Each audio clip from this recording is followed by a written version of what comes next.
Mos u kthe pa fitore, fjala që e mban njeriu në këmbë. Ka fjalë që peshojnë më shumë se çdo çmim. Fjalë që kur ti thot dikush i yti, të bëhen si dorë mbi shpinë, si shtytje kur këmbët nuk mbajnë më. Një mesazh i tillë mbërriti në shtëpinë e Big Brotherit, një zë nga jashtë që i tha asaj: "Bëhu e fortë. Mos hajde në shtëpi pa e fituar lojën." Ajo po rrinte në obor, me filxhanin e kafes në dorë, e lodhur nga ditët e gjata, nga debatet, nga malli. Kur zëri i lexoi fjalët, syt ju mbushën me lodh. Ishte sikur dikush nga bota e saj e vërtet kishte hyrë për pak sekonda brenda atyre mureve. Je shumë e mirë. Vazhdo përpara. Jepi edhe ca kilometra të fundit, kanë mbetur pak. Këto fjali nuk ishin thjesht motivim për lojë. Ishin kujtesë se jashtë dikush po e priste, dikush besonte verbërisht tek ajo, edhe kur vet ajo dyshonte. Në atë moment asaj ju kthyen në mendje ditët e para kur kishte hyrë në shtëpi. Frika, pasiguria, ndjesia se ndoshta nuk do t'ja dilte. Sa herë kishte menduar të dorëzohej? Sa herë kishte thënë me veten, nuk jam për këtë vend. Por tani dikush po i thoshte qartë, mos u kthe pa fitore. Fjalët vazhdonin. Kur të vish të shtëpia, dua të vish me fitoren e Big Brother Kosova. Ajo mbylli sytë dhe e pa veten duke kaluar derën e shtëpisë së saj reale, me kupën në dorë, me familjen që e përqafon, me krenarin në sy. Ai imazh ju bë karburant. Banorët e tjerë e panë që ishte prekur. Disa ju afruan dhe e përqafuan. Ata e dinin se sa pesh kanë mesazhet nga jashtë, sidomos kur vinë nga njerëzit e zemrës. Ajo filloi të flasë me zë të ulët. Unë kam ardhur këtu për ta çuar deri në fund. Për veten, për familjen, për ata që më besojnë. Në atë shtëpi të mbyllur, ku emocionet përplasen çdo ditë, një fjali e tillë bëhet si betim. Ajo e ndjeu se nuk ishte më vetëm lojtare, por përfaqësuese e një ëndre. Ditët që pasuan e gjetën më të fortë. Në debate nuk u tërhoq më lehtë. Në sfida nuk u dorëzua. Sa herë lodhej, i kujtoheshin fjalët, jepi edhe ca kil. O metra të fundit. Ajo filloi ta shohë rrugëtimin si maraton, jo si sprint. Çdo mëngjes zgjohej me mendimin se finalja po afrohej. Çdo natë flinte duke i folur vetes, do t'ja dal. Mesazhi nga jashtë u bë si busull. Kur dikush e provokonte, ajo buzëqeshte dhe mendonte për ditën kur do kthehej në shtëpi fitimtare. Kur malli e merrte përfund, i përsëriste vetes se sakrifica ka kuptim. Një mbrëmje, duke biseduar me Benitën, ajo tha: "E di pse nuk dorëzohem. Sepse nuk dua të shkoj në shtëpi me kokën poshtë. Dua të shkoj me trofeun në dorë." Këto fjalë u përhapën në shtëpi. Disa i panë si krenari, disa si guxim, por askush nuk e mohoi vendosmërinë e saj. Big Brotheri të zhvesh, të lodh, të përballë me anët më të vështira të vetes. Por kur dikush të pret jashtë me besim absolut, njeriu gjen forca që as vet nuk e dinte se i kishte. Ajo filloi të numëronte ditët jo me ankth, por me shpresë. Çdo nominim e shite si provë drejt finishit. Çdo lot e kthente në energji. Në një nga ditët. Në Big Brother Kosova ekziston një rregull i pashkruar. Mund të luash me strategji, me aleanca, me heshtje, por jo me mendje të hapura për nominime të koordinuara. Ajo mbrëmje tregoi se kufiri mes lojës dhe shkeljes është më i hollë se fija e flokut. Gjithçka nisi pas dite, kur në obor u krijua jashtëquajturi, treshi për sheshi Heliona, Klodi dhe lëndrimi. Ata po flisnin me zë të ulët, duke hedhur ide se kush duhej nxjerrë në nominim javën e ardhshme. Nuk ishte bisedë e rastësishme, ishte plan i pastër, me emra konkret, me arsyetime, me llogari votash. Kamerat e kapën çdo fjalë. Publiku jashtë e kuptoi menjëherë se po shkelej një nga rregullat më të forta të formatit. Brenda shtëpisë, megjithatë, askush nuk e mendonte se ndëshkimi do të vinte kaq shpejt. Mbrëmja po binte kur zëri i vëllait të madh jehoi në altoparlant. Banor, mblidhuni të gjithë në sallon. Toni i ftohtë nuk paralajmëronte asgjë të mirë. Në tavolinën e mesit qëndronte zarfi i zi, simboli i frikës së çdo banori. Sa po e pan, fytyrat u zbehen. Disa ulën kokën, të tjerë filluan të hamendësonin. Eliona i hodhi një shikim të shpejt Klodit. Lëndrimi kafshoi buzën. Ata e ndjen të parët se stuhia po vinte drejt tyre. Zarfi u hap nga një prej banorëve. Zëri që lexonte dridhej. Vëllai i madh ka vërejtur biseda të koordinuara për nominime, gjë që është ndaluar. Për këtë arsye, banorët Eliona, Klodi dhe Lëndrimi shkojnë automatikisht në nominim kokë më kokë. Një heshtje e rëndë mbuloi dhomën. U dëgjua vetëm frymëmarrja e shpejtuar e tre të përmendurve. Banorët e tjerë u panë mes vete, disa me habi, disa me një lloj lehtësimi të fshehtë. Eliona u ngrit e para. Kjo është e padrejtë, tha. Ne thjesht po bisedonim si gjithë të tjerët. Klodi u përpoq të ruante qetësinë, por fytyra e tradhtonte. Nuk kemi bërë plan, kemi dhënë mendime, shtoi ai. Lëndrimi, zakonisht më i zëshmi, mbeti i heshtur. E dinte se fjalët e tyre ishin më shumë se mendime. Ishin llogari të pastra loje. Reagimet nis. Në menjëherë. Disa banorë përkrahën vendimin duke thënë se rregulli është rregull. Të tjerë e panë si mas të ashpër.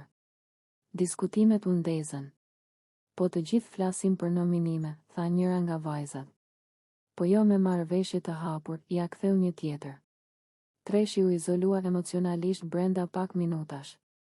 Aleancat e djeshme u bën të paqarta. Secili filloi të mendonte për lëkurën e vet. Eliona u mbyll në dhomën e gjumit dhe qau në heshtje. Ajo e kishte frikë daljen, e kishte frikë mënyrën si do ta gjykonte publiku. Klodi ul në obor, me duar në kokë, duke përsëritur se kishte bërë gabim që ishte futur në atë bisedë.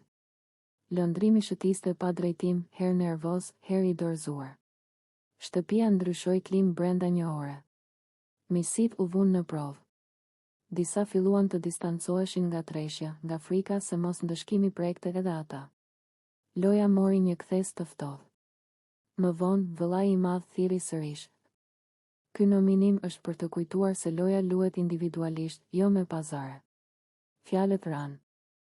Në shtëpinë e Big Brother Kosova emocionet shpesh marrin formë të çrregullt. Xhelozia vishet si pasion, kontrolli quhet për kujdesje dhe fjalët e ashpra justifikohen me arsyen më të vjetër në botë, e bëj se të dua. Por ka një kufi që nuk mund të ngatërohet me lojën. Ai kufi quhet dhunë. Ngjarja mes Limit dhe Dolces e kaloi pikërisht këtë kufi. Një zgjim i ashpër, fyerje, përpjekje për ta justifikuar agresionin me shprehje të vjetra popullore, me idenë se kush të shane të lëndon, të do më shumë. Kjo fjali, e përsëritur për dekada në shoqërinë tonë, u dëgjua sërish dhe tingëlloi po aq e rrezikshme sa gjithmonë. Dolce nuk ishte personazh i një drame, ishte një grua e trembur që u përball me një sjellje poshtëruese në vendin ku duhej të ndihej e sigurt. Trupi i saj u bë terren ku dikush tjetër shkarkoi pasiguri. Sytë e saj të hutuar treguan më shumë se çdo fjalë, dhuna nuk ka asnjë lidhje me dashurinë. Banorët reaguan të tronditur. Disa u përpoqën ta qetësonin situatën, të tjerë e kundërshtuan hapur Limin. Për herë të parë loja u ndal dhe në qendër doli një debat shumë më i madh se nominimet. A kemi ende guxim të quajmë dashuri atë që është poshtërim? Limi u përpoq të mbrojë me fraza që shoqëria i ka ushqyer për vite, se ishte xhelozi, se ishte nerv, se burri e mbron gruan me forcë. Por fjalët e tij nuk gjetën jahon. Dhuna nuk mbrohet dot me folklor. Produksioni ndërhyri jo për të krijuar spektakël, por për të vendosur kufi. Psikologu i shtëpisë foli hapur me banorët për ciklin e abuzimit, fillon me fyerje, vazhdon me kontroll, përshkallëzohet në prekje të dhunshme dhe më pas kërkon falje në emër të dashurisë. Pikërisht ky cikël mban të bllokuara mira gra jashtë atyre mureve. Dolce gjeti zërin e saj disa orë më vonë. Ajo tha qartë. Dashuria nuk më zgjon me frikë. Nuk dua askënd që më ul. Fjalët e saj u bën manifest për shumë gra që po e ndiqnin nga jashtë. Në rrjetet sociale shpërthyen mesazhe mbështetjeje, kujtime personale, histori të hes. Ftura dhune që për herë të parë gjetën guxim të flasin. Kjo ngjarje tregoi se Big Brother nuk është vetëm pasqyrë loje, por edhe pasqyrë shoqërie. Aty u përplasën dy botë, njëra që ende beson se dashuria arsyeton gjithçka, dhe tjetra që thot me zë të lartë se dashuria pa respekt nuk është dashuri. Limi u detyrua të përballet me përgjegjësinë e veprimeve të tij. Të kërkosh falje nuk mjafton kur dike ke trembur. Duhet të pranosh gabimin, të kërkosh ndihmë profesionale dhe të mësosh forma të shëndetshme komunikimi. Kjo është rruga e vetme. Dolce, nga ana tjetër, u kthye në simbol qëndrueshmërie. Ajo refuzoi normalizimin e dhunës dhe tregoi se dinjiteti nuk negociohet. Në atë shtëpi, përtej kamerave, u dha një mësim që vlen për çdo derë jashtë saj. Askush nuk të ha mishin e ta ruan kockën.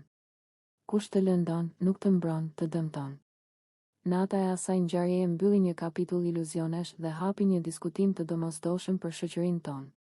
Dashuria nuk ka shuplaka, nuk ka fyrje, në. Momentet e qetësisë në shtëpi janë gjithmonë mashtruese. Pas gjithë zhurmës, debateve, lotëve dhe përplasjeve, vjen ajo heshtje e çuditshme ku askush nuk flet, por gjithçka ndihet. Alba është ulur në cep, e lodhur, me shikimin diku larg. Nuk po kërkon vëmendje. Për herë të parë, nuk po flet. Dhe pikërisht kjo heshtje e saj është ajo që e tërheq limin. Ai afrohet ngadalë. Pa zhurmë. Pa sfidë. Pa ton loje. Vetëm një hap i matur, sikur të kishte frikë ta tremte momentin. Shtëpia duket sikur ndalon për pak sekonda. Banorët e tjerë ndjejnë që diçka po ndodh, por askush nuk guxon të ndërhyjë. Kamera kap vetëm fytyrat, syt, frymëmarrjet. Më ka marrë malli, thot Limi me zë të ulët. Nuk është një fjali e madhe. Nuk është dramatike. Por bie rënë. Alba nuk reagon menjëherë. Syt i lëvizin, sikur po kërkon një përgjigje brenda vetes. Ka kaluar shumë. Ka thënë shumë. Ka qarë shumë. Dhe tani, përballë saj, është ai njeri që e ka bërë të ndihet njëkohësisht e fortë dhe e thyer. Po mbaroi për një puthje nga ti. Fjalët dalin nga Limi pa forcë, pa manipulim. Janë më shumë rrëfim se sa kërkesë. Nuk ka presion. Ka vetëm një lloj dorëzimi emocional. Ai i afrohet pak më shumë, por ndalon. Nuk e prek menjëherë. Sikur po i jep kohë, sikur po i thot pa fjalë, vendoset i Alba merr frym thellë. Shikimi i saj nuk është më i ashpër. Është i lodhur. I butë. I pasigurt. Kur ai më në fund e prek lehtë, është vetëm një ledhatim i vogël, i kujdesshëm në krah. Asgjë e tepruar. Vetëm një gjest që thot, jam këtu. Alba nuk largohet. Dhe kjo, për Limin, është gjithçka. Minutat kalojnë ngadalë. Nuk ka puthje të menjëhershme. Ka fjalë të pashprehura që rrinë në ajër. Ka kujtime që rikthehen pa u ftuar. Ka gjithë atë histori mes tyre që nuk fshihet me një gjest, por as nuk zhduket. Nuk po kërkoj premtime, thot ai. Vetëm një moment. Alba mbyll syt për pak. Sikur po peshon gjithçka. Frikën, krenarin, dëshirën për të mos u lënduar më. Dhe kur hap syt, nuk ka më zemërim aty. Vetë. Një ndjesi dorëzimi të përkohshëm. Ajo afrohet pak. Vetëm pak. Sa për të thënë që ende ka diçka. Puthja, kur ndodh, është e shkurtër. Jo për kamerën. Jo për lojën. Por mjaftueshëm e gjatë sa për t'i bërë të dy të kuptojnë që asgjë nuk ka përfunduar vërtet. Dhe ndoshta asgjë nuk ka filluar sërish.